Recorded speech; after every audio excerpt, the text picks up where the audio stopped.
İnsan öldükdən sonra başına nə gəlir?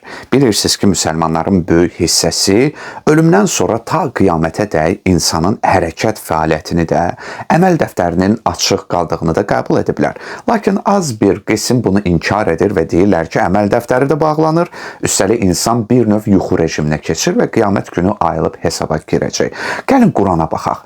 Möminun 99-100-cü ayələrdə oxuyuruq. Nəhayət, onlardan birinə ölüm gəldiyi zaman deyər: Ey Rəbbim, məni geri qaytarın. Bəlkə mən tərk etdiyim şeydə salih bir əməl işləyəm. Xeyr, bu bir sözdür ki, onu deyəndir. Onların önündə isə diriləcəkləri günə qədər bir bərzəx var. Bərzəx nədir? İki şey arasında ayrılıq salan şeydir. Buna görə də dünya ilə axirət arasında yerləşən aləmə bərzəx deyilir.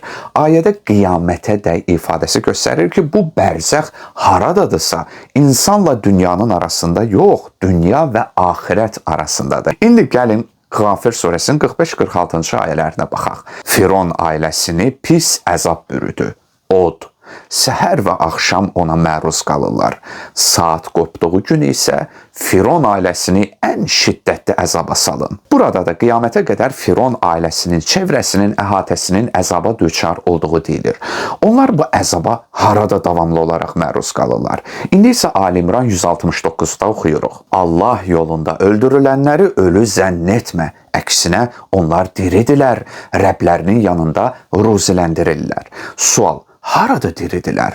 Ruzilənmək nə deməkdir? İndi isə Yasin 20-27-ci ayələrə baxaq. Bu ayələrdə bir nəfərdən söz açılır ki, elçiləri incitmək istəyən qövmə etiraz edir. Ayədə onun başına nə gətirildiyi qeyd edilməsə də, ayələrdən başa düşürük ki, onlar həmin bu adamı öldürürlər. 26-27-ci ayələrdə oxuyuruq. Deyildi, cənnətə daxil ol. O isə dedi: kaş qövmüm biləydi, ona görə ki, Rəbbim məni bağışladı və məni hörmətə layiq olanlardan etdi. Məsələnin bilavasitə olması onu göstərir ki, onun qövmü sağ idi. Bərzəx aləmi bu dünya ilə o biri dünya arasında bir vasitə və keçiddir. Məsələn, bir cinayətkarı tutduqda onu dərhal həbsxanaya yox, məhkəmə baş tutana dək təcridxanaya salırlar.